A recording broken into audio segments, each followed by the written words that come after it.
Section 1. You will hear a man telephone a travel company to book a holiday.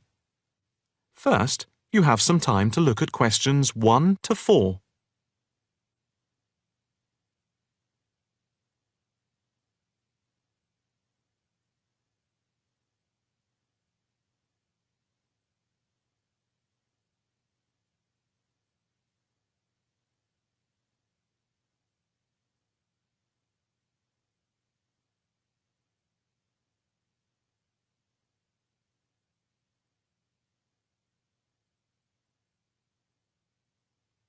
You will see that there is an example which has been done for you. On this occasion only, the conversation relating to this will be played first. Good afternoon. Italia Breaks. My name's Margaret. How can I help you? Hi. I'd like to book a short break in Italy. Hotel and flights combined. Anywhere in particular? Yes, Venice if possible. The holiday destination is Venice. So, Venice has been written in the space. Now the test will begin. You should answer the questions as you listen, because you will not hear the recording a second time. Listen carefully and answer questions 1 to 4. Good afternoon. Italia Breaks. My name's Margaret. How can I help you? Hi. I'd like to book a short break in Italy. Hotel and flights combined. Anywhere in particular? Yes, Venice if possible. We've been looking at some of your brochures, and I want to check if you have any special deals. Right. Let's have a look and see what we've got. Right. OK. I've got the screen up. Can you just give me a few personal details? Sure. First, can I just take your name, please, and a contact telephone number? Certainly. It's John Framlington. That's Framlington. And I'll give you my mobile number. I can't always remember it. Yes, here it is. It's 07987 441192. 441192. That's it. And how many people is it for? Just 2 adults. OK. Any particular price range? It's our first wedding anniversary, and we... Congratulations! Thank you. So we wanted somewhere nice, but not too expensive. We would like to make it something to remember. Maybe in the medium price range. OK. How many nights do you plan to stay? 5 nights only. That gives us plenty of time to do sightseeing and to relax. Right. That's 5 nights only. And what type of hotel? We initially thought of going for a 5-star, but that might be too expensive. So we've been looking at 4-star hotels. We've got quite a few in our brochure, but the one I would recommend is the Hotel Scotland. It's 4-star, and I know there are rooms available because I have just made a booking for another client there. I didn't notice that one. I don't know how I didn't see it. It's easy to miss them. I've also stayed there myself, as we sometimes have to go and check out the hotels. And of all the ones I visited, this was my favourite. Oh, right. Before you hear the rest of the conversation, you have some time to look at questions 5 to 10.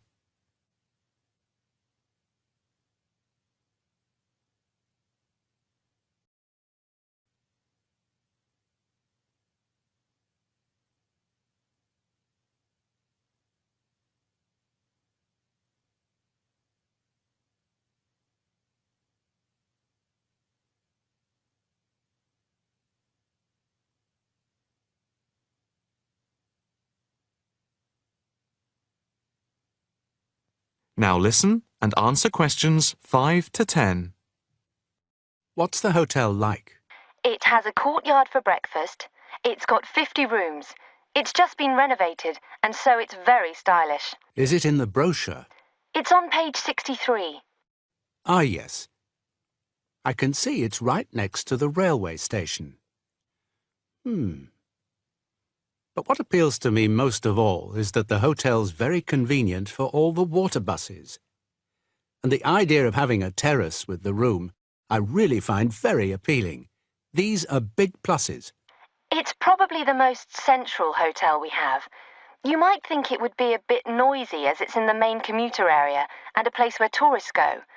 But from experience, I can assure you the hotel is very quiet. Most of the rooms are facing away from the main thoroughfare. Can you tell me when you'd like to leave? The 17th of March. Coming back on the 22nd. Okay. I'll just check again if there are places available. 2 adults sharing. Hotel Scotland. Yes, that's gone through. Okay. And how much is the break, including flights? There's a special rate at the moment because it's off-season. For 5 nights, let's see, it's £716 for a double room and flights. That includes airport taxes, but not insurance. Each? No, for 2 adults sharing. That doesn't sound too bad at all. What reductions do you have at the moment? Well, if you make the booking before the 17th of February, you get a further 15% reduction, subject to availability. That's a big saving. Yes, it makes the price very reasonable indeed. Do you need travel insurance? Yes, I suppose we better had. For 7-day cover for both of you, it's £17.88. Okay. Do you want to book today? I think we should, but can I just check with my wife? Can you hold the booking for me? I can hold it until 1 p.m. Okay, that's fine. I'll get back to you immediately. I'll just give you a reference for the reservation. Okay. It's FAPSJM15. Thanks. I'll get back to you as soon as I can, and definitely before 1 p.m. This is too good an offer to miss. That is the end of Section 1. You now have half a minute to check your answers.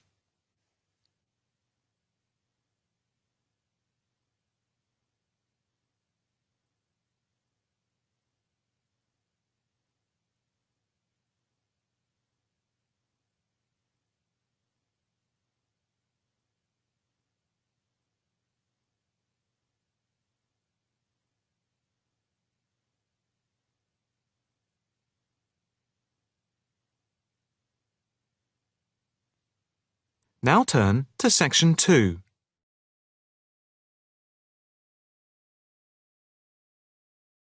Section 2.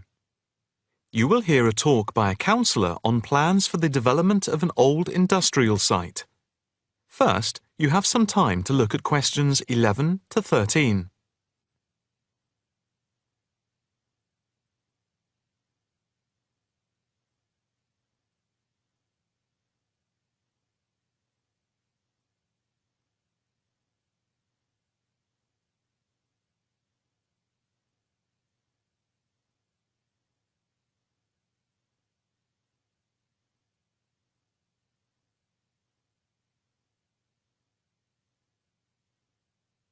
Now listen carefully and answer questions 11 to 13.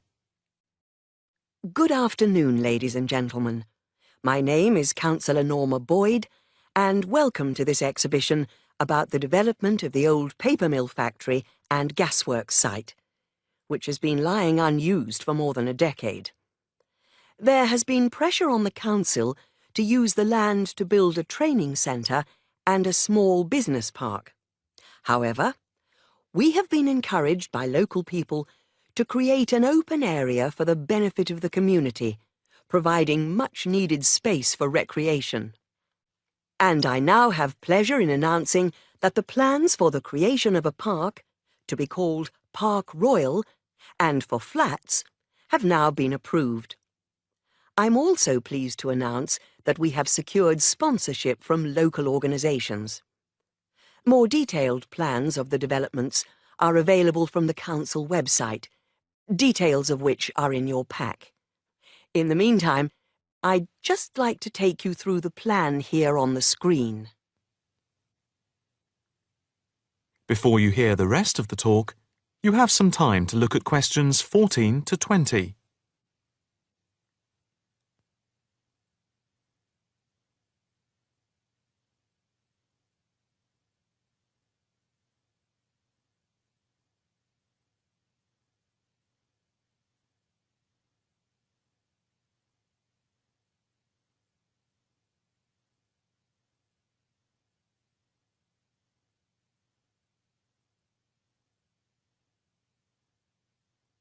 Now listen carefully and answer questions 14 to 20. If we start here at the bottom, you can see Parkside Street, where the main entrance to the park is. On the left of the entrance, in the bottom left-hand corner of the plan, there will be a block of 40 studio flats. On the other side of the entrance, there will be some workshops for local businesses. There will also be another entrance here, on the top right, which leads into Pear Street. Here, in the centre of the park, we will have an ornamental lake with paths radiating north, south, east and west to the different areas of the park. In the top right-hand corner, just by the Pear Street entrance, there will be a large sports area with 2 football pitches and 4 tennis and volleyball courts. Just here, beside the pitches, on the same side of the path, will be an outdoor swimming pool. Now, in the top left-hand corner, a walled flower garden is planned with a rockery and a water feature with walkways, seats and lots of shady areas for the summer. Next to this, a sculpture garden is also planned. Now, let's see. Just here, below the walled garden, there will be a grassy amphitheatre with a permanent covered stage for open-air concerts. We hope that local schools and colleges will use this theatre to showcase student work. In the bottom left-hand corner of the plan, you can see that above the block of flats there will be a play area for children, and directly to the right of this, just near the main entrance, there will be a wild area. More trees will be planted here, and in the middle will be built an educational centre for use by local schools to encourage children to take care of the wildlife and look after the trees and plants. And finally, in the bottom right-hand corner of the park will be a cafe, opening on to Pear Street. And now for questions. If anyone would like to ask anything, I and my colleagues are only too happy to oblige. Yes, the lady in the front row, if I could have your... That is the end of section 2. You now have half a minute to check your answers.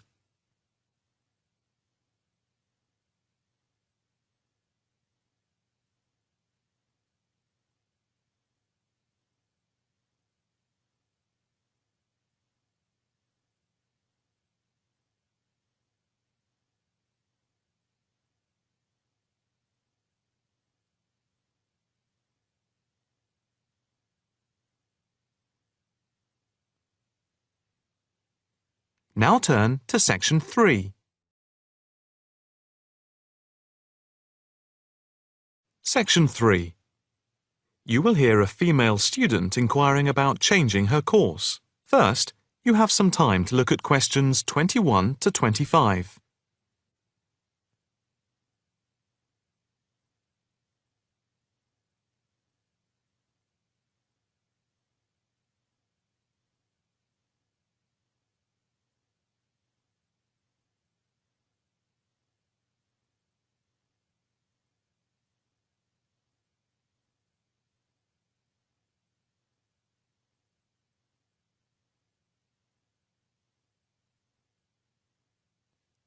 Now listen carefully and answer questions 21 to 25. Hi, my name is Rosanna McLaren. I'm a bit early, but I have an appointment to see the assistant registrar, Andy Matthews, at 10 a.m. Hi, I'm Andy Matthews. Nice to meet you. Nice to meet you. My tutor advised me to come to see you about changing my course. Yes, I've had an email from your tutor, David Vine. Let me just call it up. Here we are. It says, Tutee Rosanna McLaren is on the Wednesday part-time course and wants to change to the distance learning programme. Have you any problems with the course itself? Oh no, I love it. I think the course is really worthwhile. The theoretical sessions once a week on Wednesday from 10 a.m. to 3 p.m. are really good. You have 2 two-hour sessions then? Yes, that's it. And I have to say, I think the practical session from 4 through to 9 in the fashion workshops are also good fun. But I am finding it all very tiring, and it makes me too exhausted for my work on Thursdays and Fridays. You work the other 4 days of the week. Yes, and some Saturdays. I see. So, what do you want to do? I'd like to change to the program with the distance learning component instead of the Wednesday sessions. Yes, that is a possibility. I see from your tutor, Dr. Vine, that he has no problem with this, but you realize it's possible you'll have a different tutor. Yes, I'm aware of that. It's a shame because he's a very good tutor. What do I need to do now? First, we just need you to fill in this transfer form and the claim form for the reduction in fees. Oh, I didn't realize it was cheaper. Oh yes, it's £1,000 less a year. It gets even better. Can I start the distance learning program from now? I don't see why not. I just need to get a signature from your tutor, which should take only a short time. I'll email it to him now, and then he can sign it and put it in the internal mail. Okay. But I also need to go through with you what is involved in the distance learning program to make sure you are clear about everything. Well, I understand I attend the weekend course once a month, and that I can book a bench in the fashion workshop at any other time. You have a computer at home for the distance learning? Oh, yes. I have the necessary equipment for making video calls over the internet already. It's the flexibility of the distance learning over the internet that is very useful.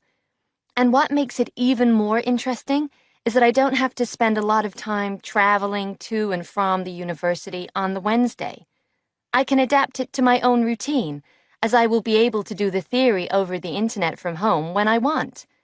The same is true of booking a tutorial online using Skype. Yes, it is amazing, isn't it? It's in its infancy, but it's been up and running for a year now, and it's going rather well. Can I just ask if it's possible to have a face-to-face tutorial at any time as well? There is no reason why you shouldn't be able to. Before you hear the rest of the conversation, you have some time to look at questions 26 to 30.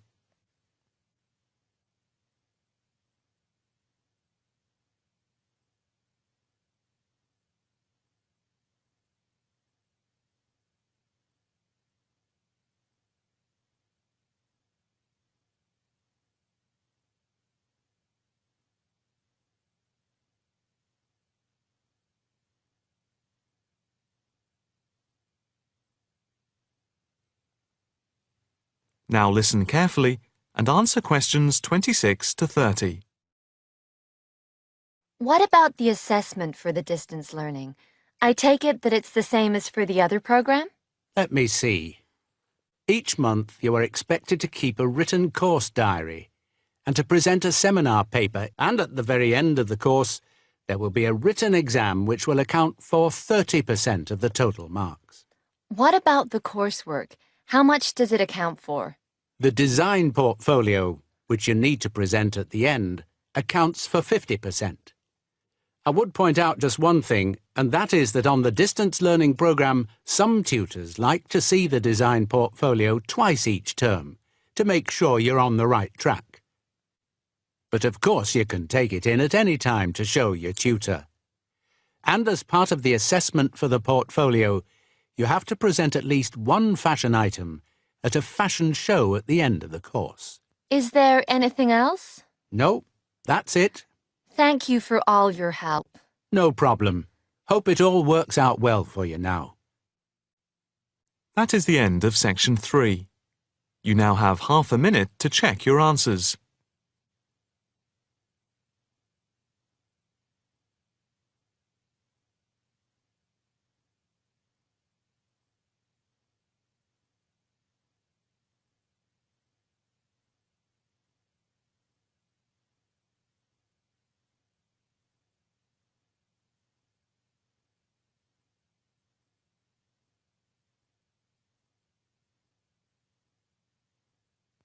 Now turn to Section 4.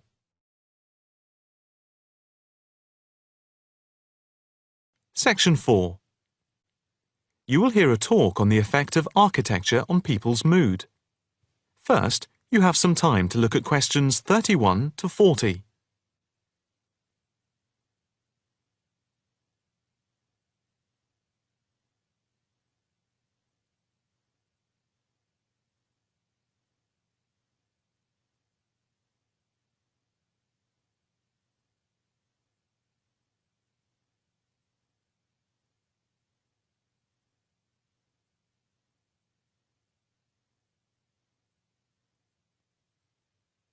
Now listen carefully and answer questions 31 to 40.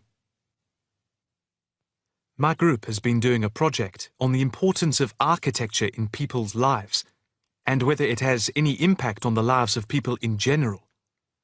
The main part I have played is in the collection of data to find out what effect, if any, various buildings have on people's mood, i.e., whether ugly buildings make people unhappy and whether beautiful buildings do the opposite. We had originally thought of starting measuring people's reactions by using a questionnaire with about 40 questions, which we were going to hand out to people, including students at the university. But we were worried that doing the questionnaire would be too time-consuming for people to fill in, so we gave up the idea. I then asked several of the postgraduate students for advice. One of them came up with the simple idea of showing people images of various buildings from different eras and styles, instead of giving out the questionnaire, and asking them to indicate how they felt on a scale of 1 to 5 about the images, where 1 was unhappy and 5 was very happy. People would also be given the option of not saying what they felt. Using the scale meant that it would be much simpler to record people's reactions. I decided to follow this advice, and so the first stage was to collect a large number of images. I used Google to print off colour images of views of houses and apartment blocks where people live, and different types of buildings where they work. I started with about 30 or 40, and then reduced them to 10 images. Media resources in the Amory building at the Judd Street branch of the university helped me produce the final images. I had them blown up to A4 size, and we used colour rather than black and white to make the detail on the images clearer. We made 5 sets of images, and for protection when handling, we pasted the images onto hard card. Then, using a machine to wrap them with plastic, we laminated the cards. 5 of us targeted different age groups. We went to a local school where we obtained permission to ask a group of teenagers between 11 and 18.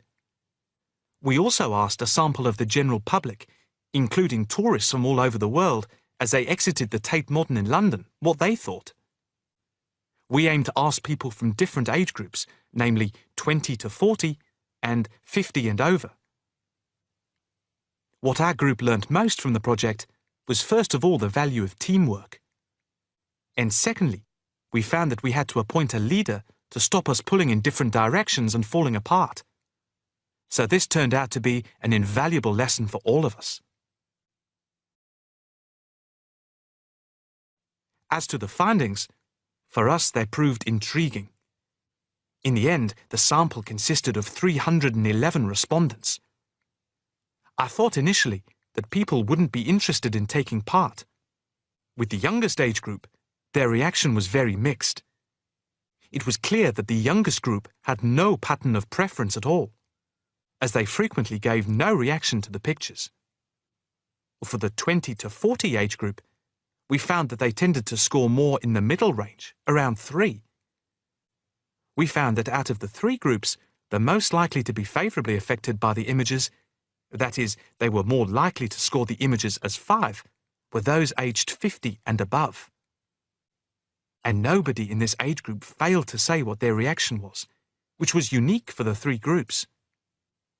In total, I have to say that about 71 people indicated that they had no reaction at all to an image. Our general conclusion is that we need to find out more about why people react as they do, by perhaps giving them a chance to give reasons for their decisions. I would like to finish there and give my teammates a chance to add anything I've missed or take any questions or suggestions. That is the end of section 4. You now have half a minute to check your answers.